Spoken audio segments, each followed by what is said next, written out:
Imagine standing on the edge of a moment that could change everything about your life. Your struggles, your dreams, your unanswered prayers, all in the hands of a God who sees what you cannot see, knows what you cannot know, and can do what you cannot do. Some of you walked in here today carrying battles that feel too big, questions that feel too heavy, and timelines that feel too long. You've prayed, you've waited, you've tried everything you know to try, and still nothing seems to move. But what if I told you right now that the next move isn't yours? That the weight you've been carrying is about to shift, because the one who holds the universe in his hands has already decided to act on your behalf. This isn't just about hope for a better tomorrow. It's about divine certainty. It's about knowing that God's timing is perfect, His power is unstoppable, and His plan is unfolding in ways that will leave you in awe. And when He moves, it won't be small, it won't be partial. It will be a shift so deep and so undeniable that you will never be the same again. So I want you to lean in, not just with your ears, but with your spirit. Because today we're not just going to talk about a breakthrough. We're going to align our hearts to the God of breakthroughs. And by the time this message is over, I believe you'll walk away not just inspired, but convinced. The next move belongs to God, and when it comes, it will shift everything. What we so often call a delay is rarely a delay in the eyes of heaven. It is a design, purposeful and precise, woven with a care we cannot yet comprehend. We are bound to time the way a fish is bound to water, feeling every moment as if it is pressing forward or dragging behind. God, however, stands outside of time while still working within it, shaping the unfolding of events in a way that will serve His purpose and our ultimate good. When we look at our lives, we often expect movement according to our own clocks. We measure progress in days, weeks, and years, and when nothing appears to change, our hearts grow restless. But the seeming stillness of God is not neglect, nor is it hesitation. It is the patience of a master craftsman, fitting each piece in place so that when the move comes, it is both unstoppable and undeniable. We must remember that Scripture is filled with moments when God appeared to be silent, yet in reality, He was arranging something far beyond what His people could see. The Israelites waited 400 years between the last prophet and the arrival of the Messiah. To them, that must have felt like generations of unanswered questions. And yet, in that silence, kingdoms rose and fell, roads were built, languages spread, and the stage was set so that when Christ came, the gospel could travel farther and faster than at any other time in history. What looked like delay was, in truth, the perfect alignment of heaven's plan with the conditions of the world. This is why we cannot measure God's movement by our own impatience. He sees the end from the beginning. He is not just concerned with our immediate relief, but with the eternal impact of what He does. If He seems to wait, it is because He knows that moving too soon could accomplish less than moving at the exact right moment. A seed planted out of season will not flourish, no matter how much it is watered. The same is true of blessings, breakthroughs, and callings. When God waits, He is ensuring that the soil of your life, the surrounding circumstances, and even the hearts of others involved are ready to sustain what He is about to do. We sometimes make the mistake of thinking God's timing is slow because we measure it against our desires. We want what is good, but He wants what is best. We long for answers now, but He wants answers that will stand forever. This means that His timing is often different from ours, and yet, when His hand finally moves, we realize it was the only timing that could have worked. What we thought was Him holding back was actually Him making sure nothing could hinder His will when it came. And here is the mystery that faith teaches us. Even when nothing is visibly changing, everything may be changing beneath the surface. Just as the roots of a tree grow deep in silence before the leaves appear, God's work in your life is often invisible until the moment comes for it to be revealed. And when that moment comes, you will see that no second was wasted, no delay was accidental, and no waiting was in vain. Every step, every pause, Every season was chosen with care by the one who cannot be late, because he is the author of time itself. And when he moves, it will not just be on time, it will be the perfect time. Waiting in faith is not an empty pause, but a sacred posture. It is the stance of someone who knows that God's promise is certain, even if the timing is hidden. It is the quiet strength of standing with expectation, not slumped in defeat. In Scripture, waiting has never been about folding our arms and doing nothing. It has always been about preparing the heart, sharpening the spirit, and keeping ourselves in step with God's voice, so that when His move comes, we are found ready, not scrambling. Think of the Israelites at the edge of the Red Sea. They did not know exactly how deliverance would come, but they were to stand firm and be still in trust. Moses still had to lift his staff, and they still had to step onto the dry ground when the waters parted. The miracle belonged to God, but the readiness belonged to them. This kind of waiting is active. It is prayer that leans forward. It is worship that does not depend on how much sense the situation makes. It is obedience in the small instructions, even when the big answers have not yet arrived.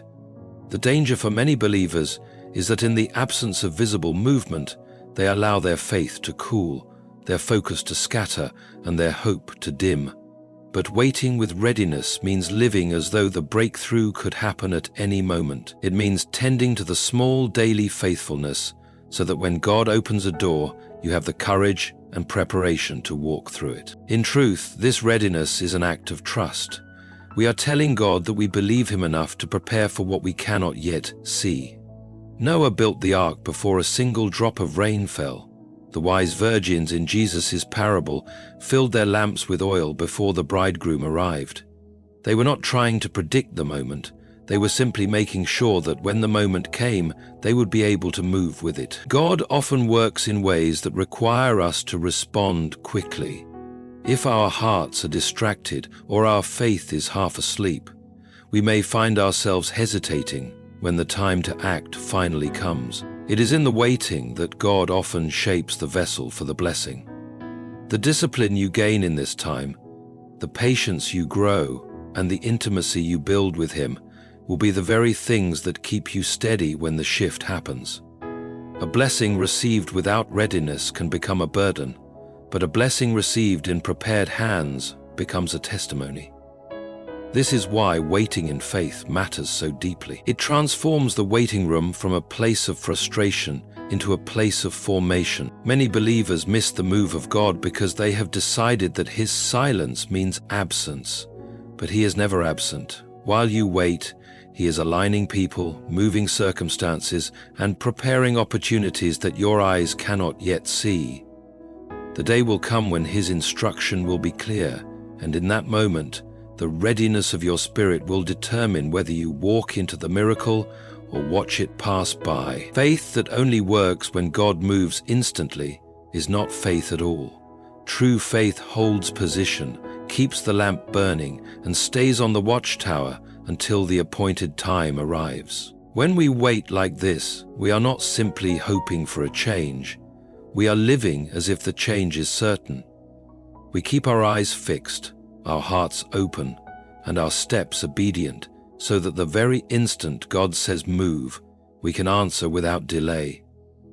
This is the waiting that pleases Him, for it trusts His promise enough to be ready before the miracle even knocks at the door. What God can accomplish in one move far outweighs what human effort can produce in a lifetime. We strive, we labor, we plan, and we exhaust ourselves trying to push doors open. But when God moves, it is as though the entire landscape shifts in a single breath. The difference is not just in speed, but in scale. Our strength has limits. His power has none. One word from Him can do more than years of striving ever could. It is the same voice that spoke light into existence without raw materials, the same voice that called Lazarus from the grave when life had long departed, the same voice that calmed the storm with nothing more than peace spoken aloud. This is why we must never mistake the absence of visible progress for the absence of power. We often try to measure results by what we can see and control, forgetting that the true breakthroughs of God begin in places unseen. He can cause a conversation to happen that changes your direction. He can shift the heart of someone in authority who then opens the very door you have been knocking on for years. He can turn what was meant for your harm into the very thing that propels you into your calling. Our effort, while important in obedience, cannot produce what only His power can accomplish.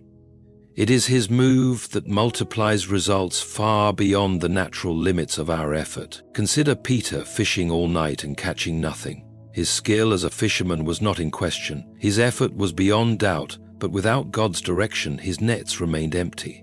Then came the instruction from Jesus to cast the net on the other side, and suddenly the catch was so large the nets began to break. One divine instruction, one small shift guided by the hand of God, accomplished in minutes what all of Peter's experience and labor could not achieve in hours. This is the nature of God's movement. It transforms scarcity into abundance with such suddenness that it leaves no room for doubt about the source. It is important to understand that God's disproportionate power does not render our obedience irrelevant. Rather, it magnifies it. Our role is to position ourselves in faith and obedience so that when His move comes, we are in the right place to receive it. The widow who poured oil into empty jars was told to simply gather vessels and pour. That act alone could not have produced the miracle, but when God's power met her obedience, the oil flowed without stopping until every jar was full. The effort was hers, the multiplication was His. When we truly grasp this truth, striving gives way to surrender. We still work, but not in the desperation of trying to force results. We work in the peace of knowing that the weight of the outcome rests on His shoulders, not ours. This shifts our prayers from "Lord, bless what I am doing" to "Lord, lead me to what you are blessing." In this posture, we stop wearing ourselves thin, trying to make things happen, and instead focus on hearing His voice and walking in step with His direction. The next move of God in your life could be the one that redeems years of loss, heals what seemed beyond repair, or positions you for influence you never thought possible. When He moves, the acceleration will be undeniable. The fruit will be abundant, and the glory will belong entirely to Him. That is the beauty of His disproportionate power. It leaves no doubt about who made it happen, and it will remind you that one act from His hand is worth more than 1,000 from yours. There comes a point in every believer's journey where human strength runs out. The plans we once had no longer seem possible, the resources we relied on are gone, and the solutions we once thought we could control slip out of reach. It is in this very place that God often chooses to begin His greatest work. He does not wait for our exhaustion because He enjoys our struggle, but because He knows that as long as we believe we can manage without Him, we will keep leaning on our own strength. When we finally reach the end of ourselves, we are in the best position to see His hand clearly. The pattern is woven throughout Scripture. The Israelites at the Red Sea had no escape route, no army strong enough to defend them, and no time left to negotiate with Pharaoh. From every human perspective, the situation was hopeless, but it was precisely in that hopelessness that God showed His power, parting the waters and leading His people through on dry ground. The same God who could have opened that path before they even left Egypt chose instead to wait until every earthly option had failed. Why? Because then the miracle could only be explained by His intervention, not human ingenuity. This is the paradox of faith. The moment when we feel most powerless is often the moment when heaven is closest to moving. Our weakness is not a barrier to God. It is the canvas on which He paints His greatest works. Paul spoke of this when he said that God's power is made perfect in weakness. The perfection here is not about flawlessness, but about fullness. His power fills the space our strength once occupied. Where we lack, He abounds. Where we collapse, He stands. Many of us resist reaching this place because it feels like failure. We want to believe that if we work harder, plan smarter, or pray longer, we can make something happen. And while prayer and diligence matter, they are not substitutes for divine power. There is a difference between doing your part and trying to play God's part. The truth is that surrender is often the missing piece that allows his intervention to break through. As long as we cling to control, we leave little room for him to move. Think of the feeding of the 5,000. The disciples knew the crowd was hungry, and they also knew they didn't have enough food to meet the need. Their lack was undeniable. Yet in the hands of Jesus, what seemed laughably small became more than enough. The multiplication did not happen until the bread and fish were placed in his hands. The same is true for us. What little strength, resources, or ideas we have will only become enough when surrendered to him. This is why God's moves often begin where we run out. He waits for that moment when our dependence shifts from being half on him and half on ourselves to being fully on him. This full reliance does not weaken us. It strengthens us in ways we could never produce on our own. It builds a faith that can stand through storms because it is no longer tied to our own ability to keep everything together. When you find yourself at the end of your resources, remember that you are not at the end of God's. What feels like the edge of a cliff is often the doorway to a miracle. The next move may be the one that not only changes your situation, but also changes your understanding of who he is. And when he moves in that place of emptiness, the glory will be his alone, and your faith will be anchored deeper than ever before. When God moves, his work is never limited to altering the situation around you. His intention reaches far deeper, touching the very core of who you are. We often pray for circumstances to shift, provision to come, doors to open, storms to calm, but the Lord's greater desire is to transform the heart in the process. He knows that a change in conditions without a change in character will not last. If he only altered what is outside of you, you might enjoy relief for a moment, but you would not be prepared for what comes next.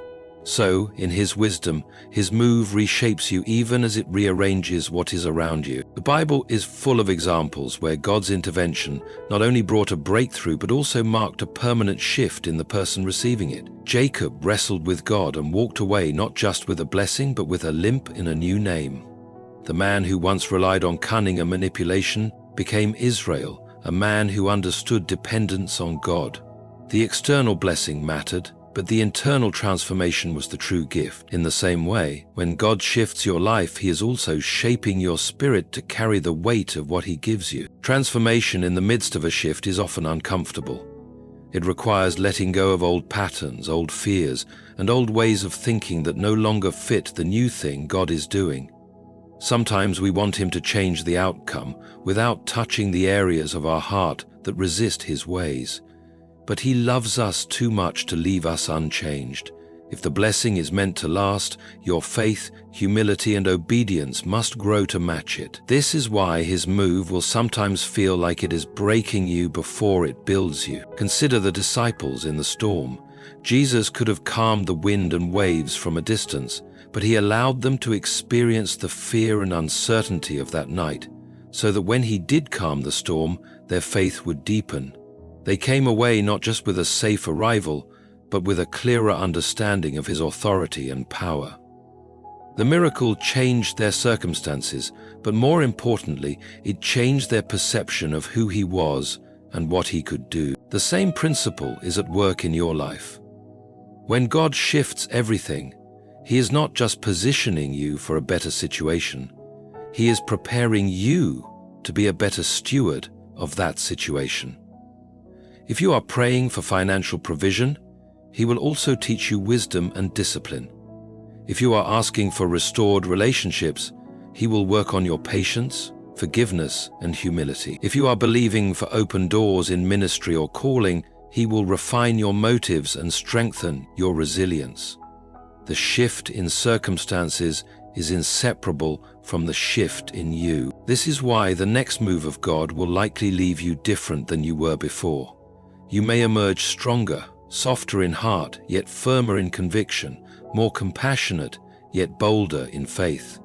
You will carry lessons you could not have learned any other way, and those lessons will sustain you long after the excitement of the change has passed. His move is not simply about delivering you from a place.